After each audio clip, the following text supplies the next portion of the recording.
Throughout your school life, you're going to be making lots of projects, and often those projects need folding. But this can be kind of frustrating to a young child, so I'm going to show you a tip on how to make your fold nice and clean. Now, especially when you're working with something as thick as cardstock, it's very easy to get the fold off or creased, and let me show you what I mean. When I go to fold this, just manually, it starts to create creases of its own in other spots. And sometimes it gets off. You can tell, I don't know if you can see that there, but it's off a little bit on this corner. And you can see it's not real clean. Even when I go and fold it that much firmer, there's going to be creases inside here. It's going to start creasing off and just not being as clean as it could be. But the answer to this is scoring your paper. Now there are scoring tools you can use. You can invest in. They're not that expensive, just a few bucks. But you can actually do it with something as simple that you have hanging around your house as a paper clip. So let me show you how it's done.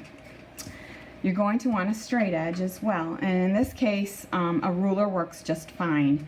Now that's great because you can actually measure where you're going to put it, but you can also work with what is called a triangle. This is clear. There's also clear rulers, so if you really want to have a little bit more visibility. But we will go ahead with this ruler. Now the first thing you're going to want to do is measure off your locations with just a couple of dots. You don't have to make a whole line. Place 2 dots. Line up your straight edge. And now this is where the most important part to remember is to hold this ruler well in place, because you don't want it shifting. You're going to be applying pressure against it when you go to use your paper clip.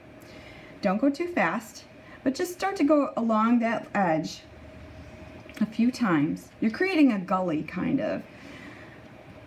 And once you've done that, I don't know if you can see it, but you've created a score line.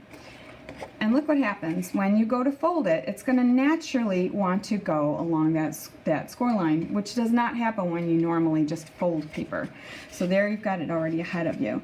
You can start on one edge, make your fold, and it naturally wants to follow that line. And when you're done, you have a nice clean score line. And this works for cardstock, paper, anything. And art projects, if you're making crafts like cards, you know, Christmas cards, birthday cards, this is something to remember.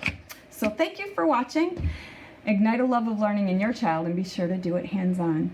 For more helpful tips and ideas to encourage you in your homeschool journey, like this video and subscribe to our channel.